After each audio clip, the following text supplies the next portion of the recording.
मागे एकदा काय झालं, मी चाललो होतो सोलापूरला, माझ्या गाड्याचा ताफा गेला, माझे कार्यकर्ते उभे राहिले, तुम्ही बघितलं तर इकडं बाजूला मी बघितलं जाताना रस्त्याच्या डाव्या बाजूला पंगत बसली होती. मी म्हटलं काय असेल काहीतरी एखादा घरगुती कार्यक्रम इकडं तिकडं. मी पुढे गेलो, सांगितलं पाणी प्रश्नासाठी रस्ता रोको केला होता.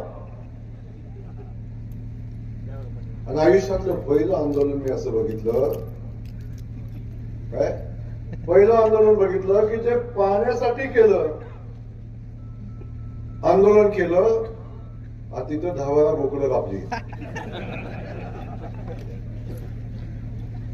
पाण्यावर कोणच बोललं नाही. जसं कधी एकदा मीटिंग संपते वास येतो का तिकडून, एकदा मीटिंग संपते तेव्हा एकदा तुटून पडतोय, अशी परिस्थिती झाली होती. आपण बघितलं तर त्या ठिकाणी टीव्हीला बातमी आली. मी सहज गाडीत मला पीएन दाखवलं, भाऊ बातमी आली. म्हणजे काय तर बोकडा ताव मारायचं. अशी माणसं पाण्याच्या आंदोलनाची थट्टा करणारी माणसं,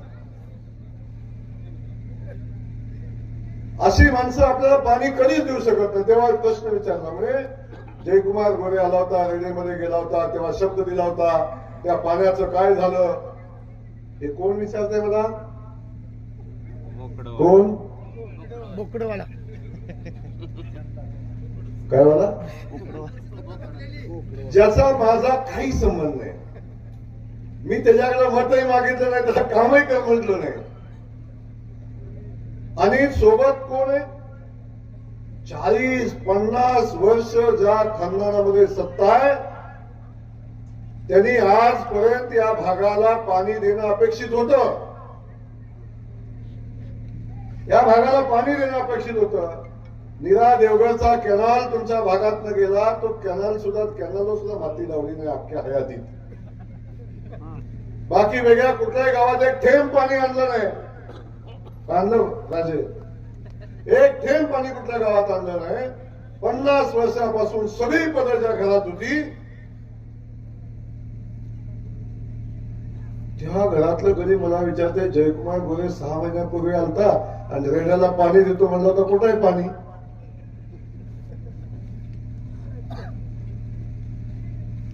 आज आपल्याला इथं उभा राहून सांगतोय, दादा आमचा मित्र प्रयत्न करतोय, आमचे हे प्रयत्न करतायत, काम तर चालू होते, पण हा जयकुमार गोरे आपल्या या भागातल्या सगळ्या 22 गावाला शब्द देतोय, जर तुम्हाला माहिती आहे, जर या 22 गावाला दुसऱ्या निवडणुकीच्या आत पाणी योजना चालू होऊन पाणी अंतिम टप्प्यात येऊन पाणी पोचलं नाही, अरे तिकडं सोड, तुझ्याकडं मी माझ्या मतदारसंघात विधानसभेची निवडणूक लढणार नाही. चल,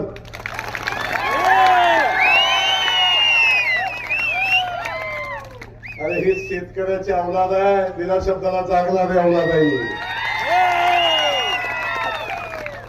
एकदा येऊन बघ माझ्या मानखटामध्ये काय आहे. पाईपच्या पुढे उभा राहिला नाही, आकुलूजला पडला तर नाव बदलून ठेवलं. अरे करतो कुणाला चॅलेंज तू? ज्या मान खटावच्या मातीत आयुष्यभर त्या मातीला दुष्काळी माती म्हणून त्या मातीला हिनवलं, आयुष्यभर त्या मातीकडे दुष्काळी मागासलेली माणसं म्हणून बघितलं. आणि हा जयकुमार गोरेनं संकल्प केला, मला माझ्या मान खटावच्या मातीला दुष्काळी माती म्हणून लागलेला कलंक पुसायचा आहे. एकदा मान खटावच्या मातीत माझ्या जाऊन बघ, आज तुझ्या हिंगणीत पाणी पोचलंय, तिथनं तुझ्या पिलवात पाणी सोडतो, काळजी नको करू. माझा अख्खा मतदारसंघ मी सांगितलं 3 वर्षाच्या आत पाणी नाही आलं, पुन्हा पाण्याच्या प्रश्नावर निवडणूक नाही लढवणार. अरे मला माहिती आहे, माझा बाप दाऱ्या उभा असताना पाणी मिळालं नाही म्हणून जळलेलं पीक मी माझ्या डोळ्यानं बघितलंय. माझ्या आईनं डोक्यावर हंडा घेऊन पाणी आणून मला अंघोळ घातली, त्याची जाणीव या पोराला आहे. तू नको शिकवू मला. त्यामुळं आपल्या सगळ्यांना मला सांगायचं, कोण काय म्हणतो याच्याशी मला देणं घेणं नाही. माझी लढाई त्यांच्याशी हायच नाही. माझी लढाई या मान खटावच्या मातीतली नाही, या पश्चिम महाराष्ट्रामध्ये ज्या ज्या ठिकाणी दुष्काळ आहे त्या ठिकाणी जाऊन जयकुमार गोरे काम करेल आणि त्या ठिकाणी पाणी द्यायचा प्रयत्न करेल. मी काय मुख्यमंत्री नाही, पण आमच्या मुख्यमंत्री देवेंद्र फडणवीस साहेबांनी मुख्यमंत्री झाल्यावर पहिला शब्द कुठला दिला असेल तर मला माझ्या महाराष्ट्राला दुष्काळ मुक्त करायचंय, मला माझ्या महाराष्ट्रामध्ये शेतकऱ्याच्या बांधापर्यंत पाणी पोहोचवायचंय. आणि हा संकल्प करून आमचे मुख्यमंत्री काम करतात आणि त्या मुख्यमंत्र्याचा योग पट्टा देण्यात असू दे.